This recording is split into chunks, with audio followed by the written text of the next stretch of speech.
G'day again. This will be the second video that a guy from Singapore commented requesting. This one will be truth. The last one was, what was that, language.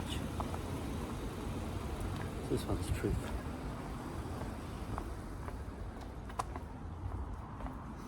So there's all different, people talk about my truth or the truth, but in this case we're not referring to temporal or situational or personal truth, as in something that can change over time. Talking about truth with a capital T, truth that is immutable, unchangeable, eternal truth. So this was a big problem for me when I was a kid, when I was a younger guy as well, trying to ascertain,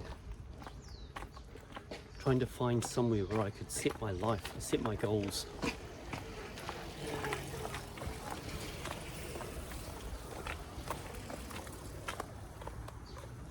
I wanted to be in service of the truth. I wanted to be in service of good, or just, or right, or the correct way, but I couldn't find it. I didn't know what it was, because everything that I did was based on my mind and what I could think or imagine, and it changes over time. It's constantly changing. So it was a bit of a dilemma for me. But the kind of truth that I was presented to in terms of how to find the truth, how to recognize it. First of all, starting with a definition of, like I just presented back there, something that is eternal and unchanging. If it's true forever, we can really call it the truth, like an eternal truth. It's always true every time. So what is it and how do we find it? Well, it's the claim of people who know that truth can be ascertained just through our ability to perceive. You're already equipped with what you need to recognize the truth. So again, how do you do that? You look at reality and existence, not through ideas and definitions and perspectives, but just through what you can actually see, just what you can see. So it's really, really simple. It's a really direct, simple, easy way to do it. There's no, of course there's a degree of interpretation. It has to be understandable to the mind. There's got to be a way for me to transmit it, and so on. So I'm transmitting the approach or the technique, but what you find, or the truth, you can attempt to express it, but you're never going to hit it on the head. You're never going to, any definition or explanation of anything at all is never the thing itself, and it always has shortcomings, and in most cases it doesn't even really touch the real thing. You take the experience of, probably give this every single time, say eating a peach. You smell the peach, it's got that delicious aroma, and if you concentrate on it, the aroma is absolutely absorbing. The texture of the skin, the softness, and then you bite into it, the explosion of the juice in your mouth, the texture, the flavors, the sense of well-being that you get as you're eating it. Bring all your attention to the eating of the peach, and it's absolutely absorbing, quite exhilarating. And now imagine eating a peach. Imagine holding it in your hand, imagine smelling it. It's like a hollow facsimile, it's a shadow. It's not the real thing, and it's true for everything. When we look at trees, We can walk through beautiful places like this, absolutely, what's the word?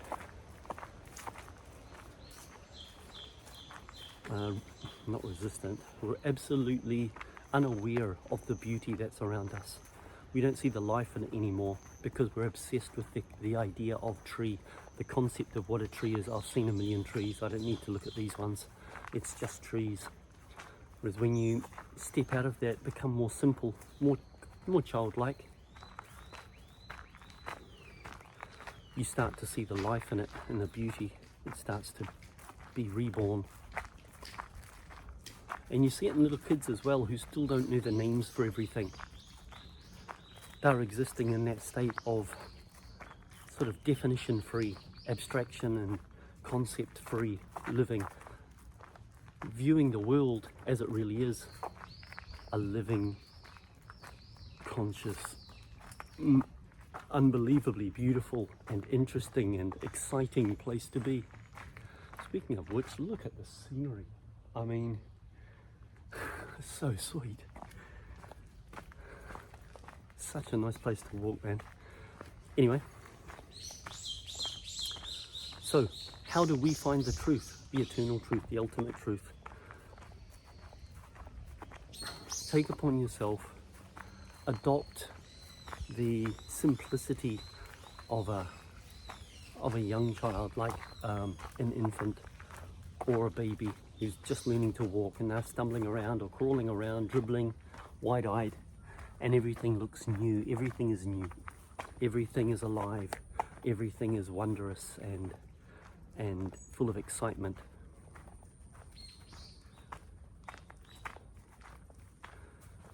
So, first of all, look at, close your eyes, sit there silently, and look at your relationship to thought. First, look at thoughts themselves. What are they? Where do they come from? Where do they go to? How are they produced? Sit and watch and wait, and slow yourself down, and slower and deeper, and see if you can find the birth of a thought. And it's not necessary to find the birth of a thought, but it's nice if you can. Doesn't matter if you can't. The act of looking itself will begin to give you clarity. Am I producing these thoughts? And this voice in my head that has my voice, am I producing it? Is it mine? Is it mine for me to claim? Is it for me to claim? Is it personal? Is it representative of me? Or is it something that happens by itself, like everything else in nature? Every other natural process happens by itself. When it comes to the human, we've got this idea that it's different, that's mine. And I'm the only sentient thing in the universe. I'm the only conscious thing in the universe. Everything else is unconscious, but I'm conscious, and that's what's special about me. And to an extent, it's not necessarily wrong, to a degree. I don't want to give any answers or like, this is what the truth is, because it'll just be more information to memorize. I'll remember that, and if I repeat it enough, then it will start to soak in, and I'll fall in line with reality. But you can't do it just through thinking it. Well, it might be that you can, but it's going to take forever. You're better off just being quiet, sitting and looking. What's my relationship to thought? Where do they come from? Where do they go to? What's the mechanism whereby they're created? Now remember, you have all the tools you need to do this. You're not lacking. You have perception. You have consciousness and perception, the ability to focus on certain different things that you're curious about, and that's all you need. Just a sincerity and a humility that you don't know. Because you've heard a million stories. Your whole life you've been listening to stories about what is and what isn't. But how about just see for yourself? So you look at thoughts, you look at feelings, you look at the body, sensation. What is it that I'm looking at? Utter simplicity. What am I actually seeing happen? What do I know for a fact happens? what is as simple as you can, as basic as you can, foundationally, what is happening, what is actually happening, and what is just story. And it's all just story pretty much. What's happening is really, really simple. And when you see it, in my case at least, it's not surprising that it is that way. It's surprising that I hadn't seen it earlier, because it's so obvious. And I know that's, that may sound really annoying or frustrating, because they all say that. It's simple, the truth is simple, all you have to do is look, and it's staring you in the face. It's like, oh, for Christ's sakes. Sort of, how do I do it? You look, and you be really honest about what you're seeing. What can I actually see happening? And what I can actually see happening, I'll take that as my base. Everything else, all the stories and so on, may or may not be true, I don't know. But for the time being, I'll wait for reality to prove to me that they're true. Now this is stories aside, because there's a million different perspectives. The world is a good place, the world is a bad place, people are good, people are bad. The world's going to hell in a handbasket, the world is evolving and growing and becoming something more beautiful. There's a trillion different perspectives on the world and on people and what they are and what they mean. But it's all just stories at the end of the day. So where does sensation come from? Where is, I feel a sensation, where is the core of that, the heart of the sensation? Let me find the heart of it. Where is the boundary of that sensation? Where there is sensation and then there is no sensation. Where is the boundary? You're trying to explore thought. Where does it come from? Where does it go to? Can I see a thought? Can I find the boundary of a thought? Can I find the heart of a thought? All these things. Now I say, can I find the boundary of this? Can I find the heart of that? I'm not saying that you can or can't do any of these things. It's you exploring your environment in order to find out what is actually happening. And I'm going to reset my view of reality, my perspective on reality, my understanding of reality based on what I can actually perceive.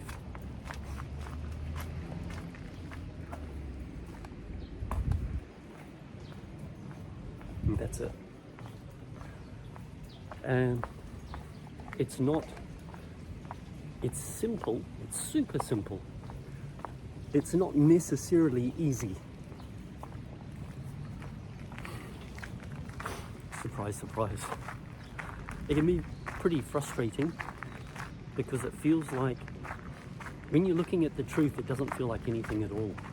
It's not like, struck by lightning, electricity up my spine, everything's different, suddenly I can levitate. Oh, I'm free, yay. Although there might be a little bit of that chucked in somewhere here or there, but it is fascinating. So go in without expectation of what you're going to perceive and what it all is and how you're going to feel at the end of it.